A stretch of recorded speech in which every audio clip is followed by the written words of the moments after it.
Hello, everybody. In this screencast, we're going to look at the midterm, go over a quick solution of the midterm, and we'll revise it.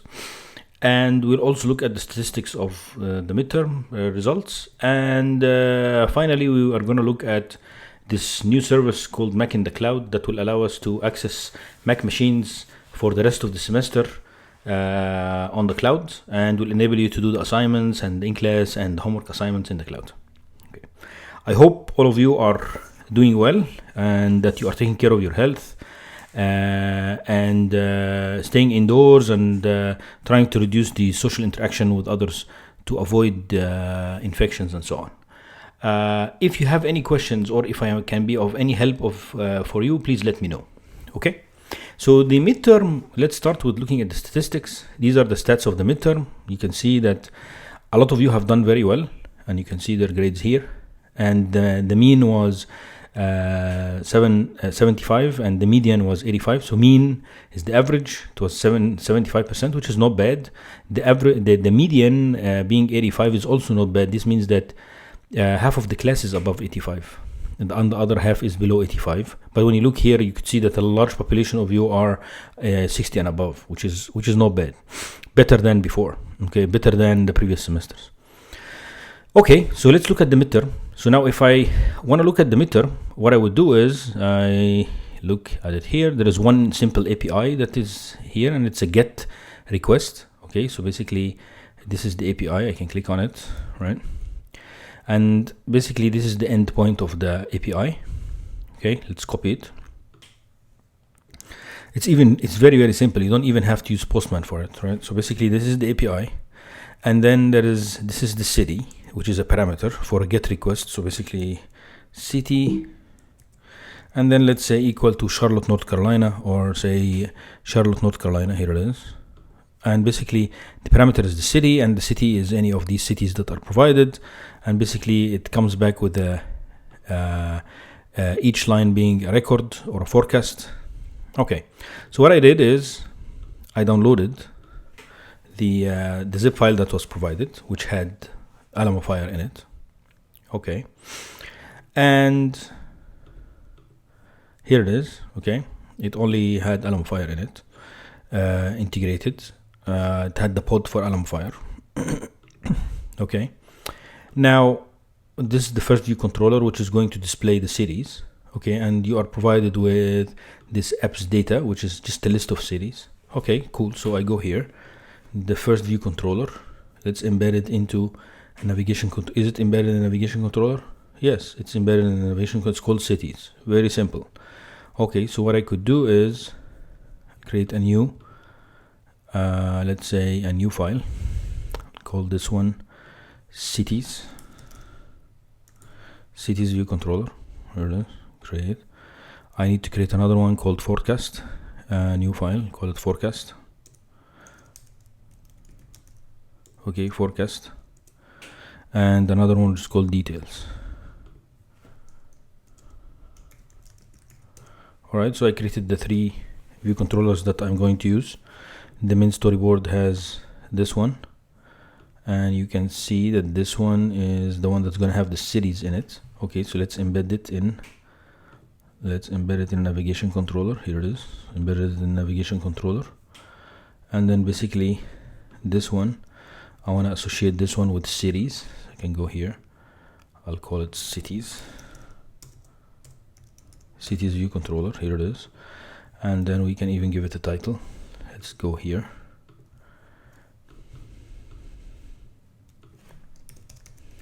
All right, here it is. Or what you could do is you can provide it here. Here it is, cities. Okay, and then we can run it. Okay, it's very, very simple. We didn't do much. We just created a view controller. Now let's add to it while it's running, just to make sure things are working. Let's add to the cities view controller a table view, right? Here's a table view. Here is a table view. And then also we'll add a cell view. Here's the cell view. Here's the table view. Let's add some constraints for the table view. Just anchor it to the edges. 1, 2, 3. We anchored it to the edges. Here is my cell. We'll call it city cell. All right, here it is. I'll just copy this because I'm going to use it in the code. And then also the table view, let's apply, set up its data source and its delegate, make it the view controller. And then we add a new view and just add, I need a copy of, or an outlet for the table view so I can reload it or reference it and so on. So I'll do that. Here it is, table view.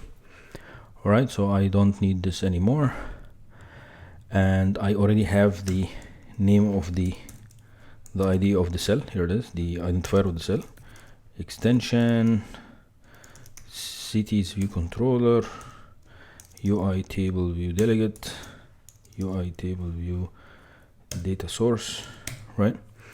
And then basically what I'm going to do is, if you look at the apps data that's provided, it's a list of cities. See here, it says the list of cities.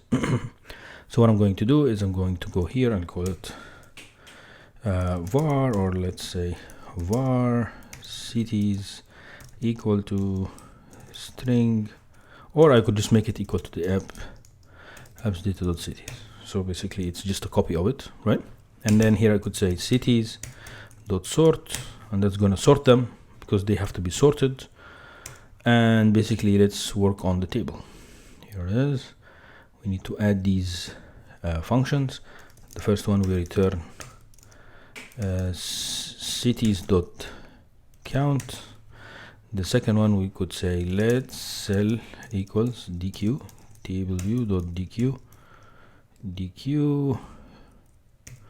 the identifier of the cell, and then index path. The identifier of the cell is this one. Here it is. And then we just simply return the cell, right? And then here I will just say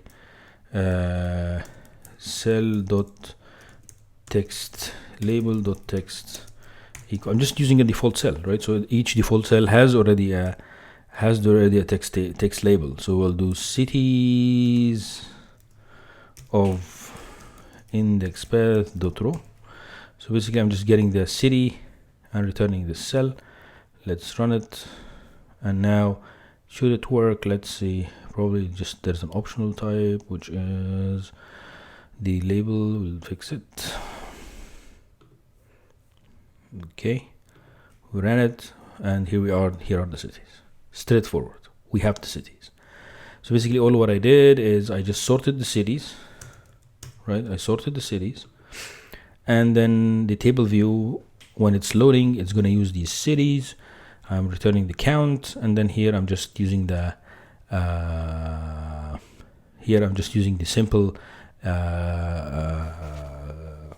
the default text label that comes with the cell. I'm just associating it with the label of the city, or the type of the city, and we go from there. Okay, so the cities thing is done. Now when you click on a city, I have to go to the next screen, right? The next screen is going to be the forecast. So I'll do a view controller, and that one is the forecast. So basically when you click from here to here, I'm going to show the forecast, right? So this one is going to be called the forecast, right?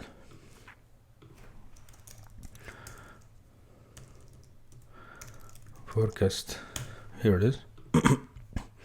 And the forecast looks like what? It looks like our weather forecast. There is a label, and then there is a table under the label. Perfect. Okay, so there is a label. Let's add the label. All right, here's the label. Okay, here we are. And then there is a table under the table. Table view under the label. Here is a table view under the label.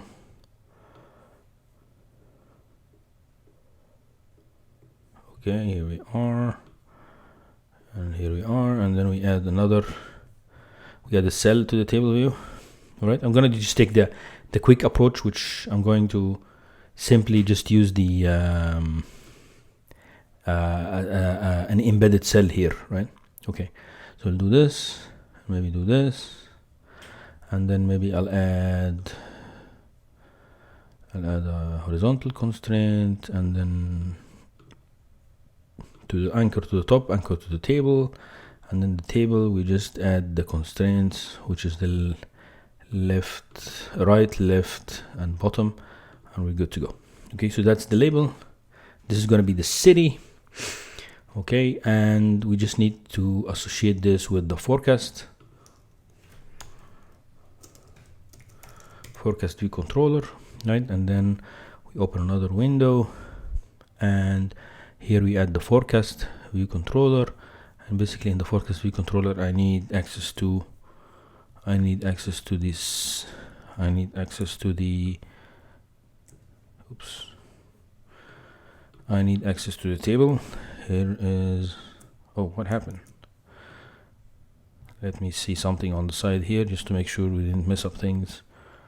Yes, there's only one table view, good, and it has cell view inside it, so we can take the table view from here to here, table view, and I need access to the label.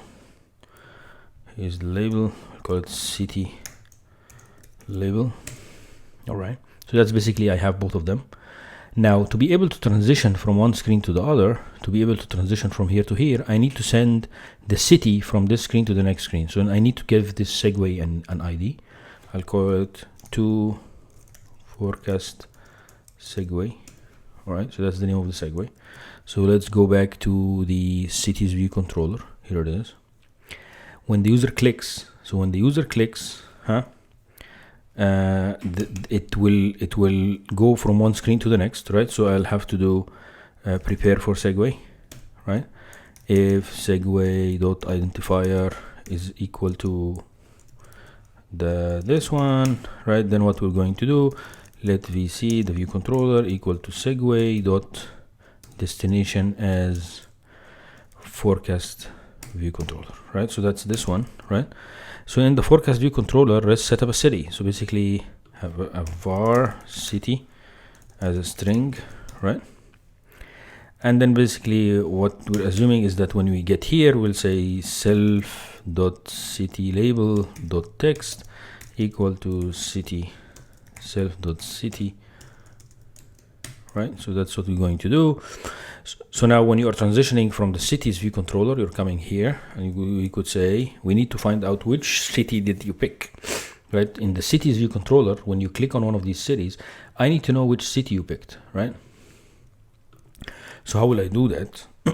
I have the table view, so I could say let index path equals self.tableview dot index path for selected row, right? So that's the index path of the selected row. That's why we are here, because when you click, we wired the segue to the row, to the cell. See, the segue is wired to the cell. So when you click on the cell, the event is going to happen, right?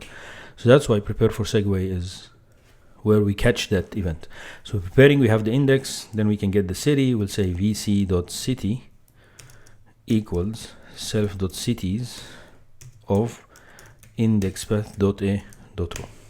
So that's how we pass the city from one screen to the next, right? And this is how we pass the city from the cities to the forecast, right? And then we're going to set it up. So basically let's make sure of a couple of things before we continue, right? Let's make sure of if everything is wired correctly. So we have this, we have the table, and the table has no data source and no delegate. Let's not wire any data source or delegate for it for the time being. If we run it, we click on Bristol, and you can see Bristol is being shown here. You click on Liverpool, and it shows Liverpool, and London shows London. So we're good, right? So now, but notice something, when I click on London and I go back, it still shows London as highlighted. So basically what I could do, this means it's still selected. So what I could do is, after this is done, I could tell the table to deselect it. Self.tableview.deselect row at index path false, or maybe I can make it true, doesn't matter. This is the animation, right? So basically let's run it again. You can see now, because I'm deselecting Bristol, we are here, we go back, it's not selected anymore. Okay, we go back, it's not selected anymore. Okay, let's work on the other table. To work on the other table, we need to do the Alamo fire, right? We need to fire a request to get this, right? Okay, cool. So basically to do that, it's very straightforward also. We'll go to the the forecast view controller, right? And let's create a function called get forecast, right? And basically what we're going to do is we pass a city as a string, right? And it's going to set up the table and do all that stuff. Okay, cool. So we need to create, when you fire up this request, you get something that looks like this, right? So basically we need to create a forecast object, right? New file, Swift file, we call it forecast. We're going to do here class forecast. All right, okay. And basically this is what the string looks like. But then what do these fields, what are these fields? These are the fields here. It's provided in the description. Basically you get a line. That line looks like this, right? So basically I have var date time as a string, var min temp as a string, var max temp as a string, var humidity as a string, var description as a string, var wind speed as a string, and then var wind degree as a string, right? And then maybe an init. Let's say the init, to initialize, you're gonna get the line. So you get the line as a string, right? And then what we're going to do, we're gonna get this line, right? So what we need to do is to split the line. So you'll say var or let items equals line dot split, using what? Using comma, right? So basically you're gonna get a line and we're gonna split it by the comma. Very nice. So now we know that, all right. Oh, sorry, it's a comma. Separator, missing argument separator. Here it is. Okay, it's a comma, right? Now we know that self dot date time is equal to line, or sorry, items of 0, right? But then let's save. Okay, it's not happy because you cannot assign string subsequence to a string, so you have to cast it to a string. Okay, here it is. We cast it to a string. Very nice. So that's how we do date and time, right? So we have date and time. We have the other ones. We have 1, 2, 3. How many are there? 1, 2, 3, 4, 5, 6, 7. 1, 2, 3, 4, 5, 6, 7. 1, 2, 3, 4, 5, 6. Date and time, and then min temperature, max temperature, humidity, description, wind speed, wind degree. So here we are, the initializer taking care of all the values. You just give it a line and it's going to split the entries and just set up the variables. Okay, so that's the first part of the story. Now if we go back to the forecast view controller, you give me a city. Now I want to make a get request using Alamo Fire. So I'll go here, Alamo Fire. Here it is. Here's Alamo Fire. It's already set up in the project. I'll do get methods. All right, so you want to do a get request.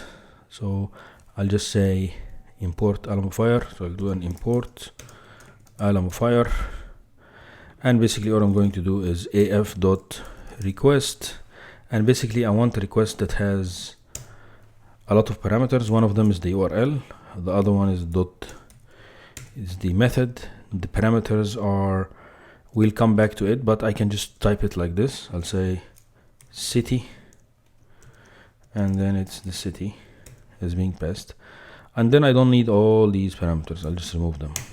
Okay, I could just do it here like this. Let params equal city, and then this becomes your params.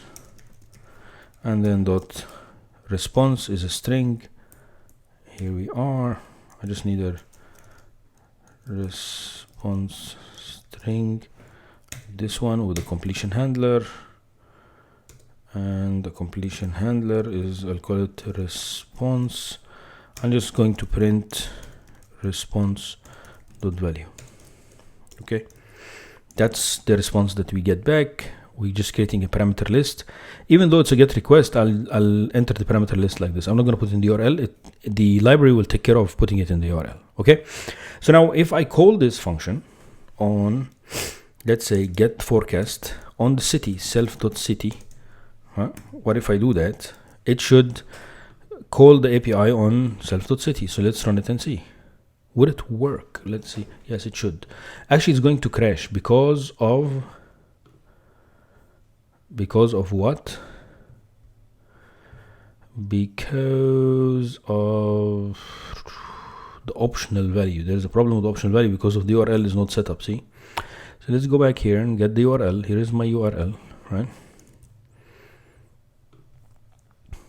Here we are, and we run it again. Okay, here we are. Let's look at Charlotte. The API did run for Charlotte, and this is what we're getting. You can see it starts with 233 and ends with 43. So it starts with 233 here and ends with 43. Seems to be the correct API. Cool. So the API works. We're getting these, right? So basically we need here to have a variable. We call it our cities. Variable cities, right? Or maybe forecasts. Forecast entries, maybe, just to make it is equal to an array of the forecast object, right? Is an array of forecast objects. Okay, is an array of forecast objects. So basically when we do this, we got the value, right? I could do what? I could say lines, let lines equals what? A response dot value dot what? Dot split by what? So to split them, to get the lines from this big string, I'll split it by new line, right? Okay, so I'll do that. I don't need to print anymore. Right, so I'll split by new line, and then I need to loop, right? I'll do for each line in lines. What I'm going to do, I'm just going to use the initializer that we just created. Let forecast equal forecast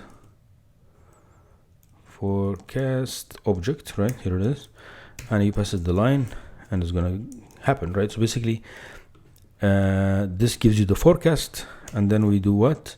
Self.forecast entries.append forecast. All right, so that's basically what we're going to do. And then when everything is said and done, when the for loop is done, I'll do self.tableview.reload data so that it knows that the data has changed and the reload data. Now let's set up the extension for the table.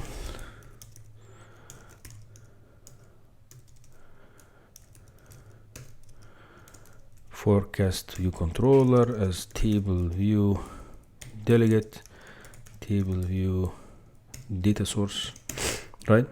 And then we have to add the two. Okay, it's not happy here, same story, subsequence and string. So basically we have to cast it to string. All right, that's the first one. And this one is the missing stubs. So we'll return forecast entries dot count, right? So that's this one. And this one is let cell equal table view dot dq reusable cell with identifier.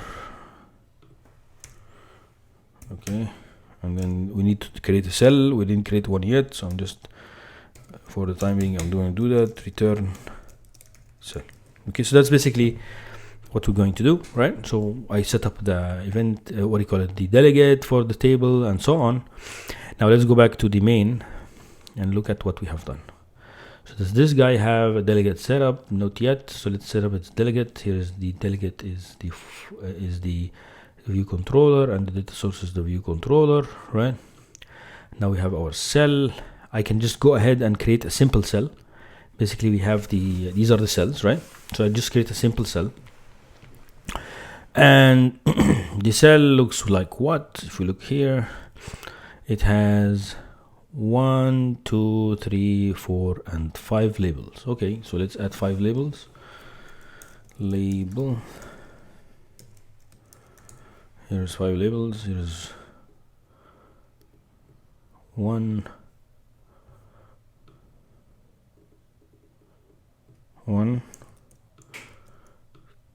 2, 3, 4, and 5. Okay, I'll go all the way here, add some constraints, 1, 2, 3, and 4. Okay, same story with this guy. We'll add 1, 2, and 3. Okay, and then this guy, the same story, 1, 2. Okay, and then this guy, we can take it all the way to here and add 1, 2, 3, and 4.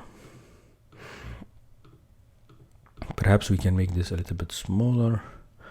And then the last one, we have to add constraints to the bottom and to the left. Add these constraints and then probably take it all the way to here and add the right constraint, and we're good to go. So now what I'm going to do is just do the quick approach, add some tags. The first one is 100, the left one is 200, so this one is 100, 200, and then this one is going to be 300. I'm just adding these tags, and then 400, they're all labels, and then 500. So I added 5 labels, right? And now let's give this cell an identifier, right? We call it forecast cell. Copy this, go back to the forecast table view, and here I just added the identifier for the cell. Here it is. Okay, now I have all these labels, right? So the first label is date and time label, right? I have a date and time label, and then I have, let me just make this a little bit bigger so that I could see, or drag this a little bit to the top, move this up a little bit, hide this one. So I need a forecast label, right? So let's say, right, equals cell.tag. Okay, and this is the one with 100, right? Yes, that's the forecast label. The second one, the third, the fourth, and the fifth, and then this is 2, 3, 4, and 5, right? And then this one is the max label. This one is the min label, and then the other one is the humidity label, right? And then this one is the description label, DS. Okay, humidity label and description label. Cool. So that's basically, these we have to say as UI label, right? We have to cast it to, because it gets you a UI view, but we need it to be a label, right? So that we can change its text, right? All right, here they are, right? So these are my labels. Let forecast item to be what? To be forecast entries of what? Of the index path dot row. So that gives you the forecast item, right? And then basically all what we're going to do now is forecast, or maybe this one is not the label. This one is not called forecast. This is the date label, right? This is the date label. So basically the date label dot text equals the forecast item dot date and time, right? And then the max label dot text equals the forecast item dot max temp, right? The main label dot text equal the forecast item dot main temp, and then the humidity label dot text equal the forecast item dot humidity, and then the description label dot text equal the forecast item dot description, and we're good to go. So basically we have completed this screen. Now there are some cosmetics, like for example this one needs a max, and then it has 38, then the number, then the Fahrenheit. We can easily do that. So basically what I could do is I can come here and do it like this, right? And what I could do is do it like this, and then we could say this is max space even and put a Fahrenheit here, right? So that becomes max. The same story with this guy. Yeah, we could say the min, the same story, right? We could do min, maybe space and then Fahrenheit, and then the humidity, same story.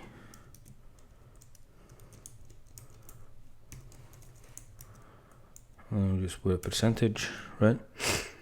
And so on, right? So basically, and then this one, a few clouds and so on. So basically, if we run this, would it work? Let's try and see. Again, nothing works from the first time, but we can try. Bristol, here it is. Oh, it did work, perfect. So here are they. We got all the values as indicated. This one needs humidity at the beginning, fine. So let's write humidity. Where is that? I could say humidity, and you run it again. And here it is, Bristol. Here they are, right? Okay, cool. So basically now we have these values. Let's say Charlotte, here they are, and so on, right? So now when you click on it, we just need to move the cell, move the selected forecast item from one screen to the other, right? So basically we have the, let's go back again here, and we add another screen, view controller screen again, right, which is going to show the last screen, which is this one. I'm not going to build it, but I'm just going to pass the value, right? Straightforward. So the same story. I'll click on the cell. When you click on the cell, you're going to go from here, right? So where is the cell? This is the cell, and when I click on the cell, I go here, right? So basically, if you click on the segue, you could see that the segue happens when you click on the cell, right? All right, let's give this the segue a name. We call it details segue, right? Okay, so now we go back to the forecast view controller, right? And then we do the same thing.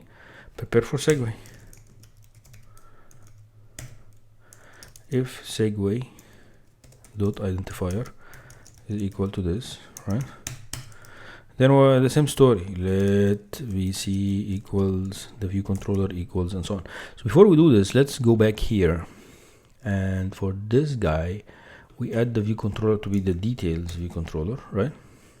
And this is the details view controller, right? So basically, we go to the details view controller. We're gonna pass it what? A forecast object.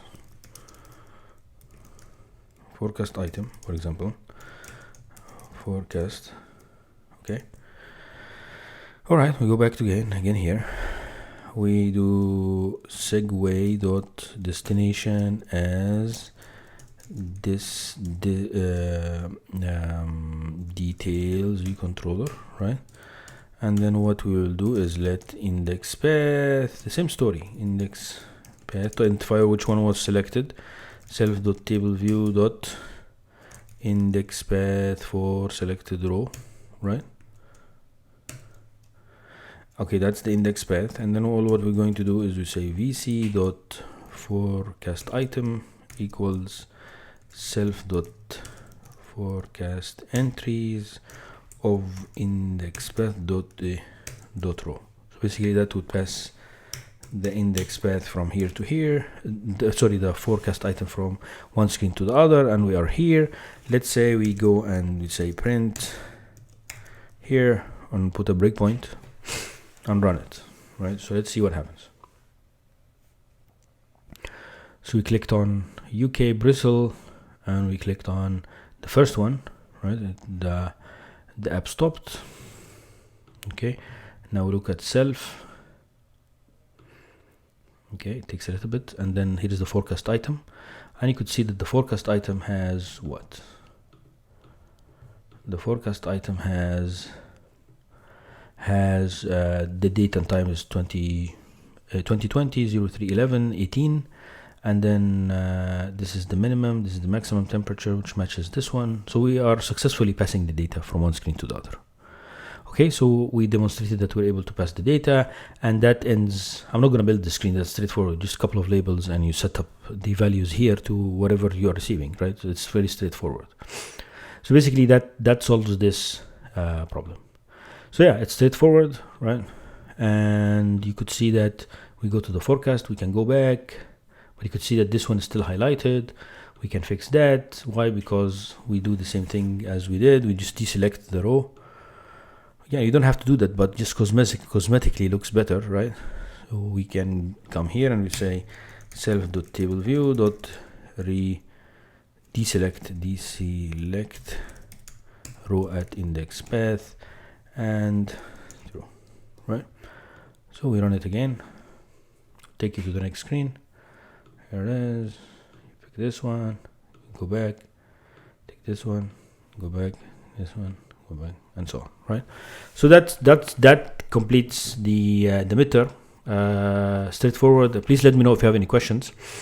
The other thing I want to talk to you about is how to connect or the new tool that we're going to use. I think I'll stop this podcast here and I'll create another video that describes that. Please let me know if you have any questions. Thank you.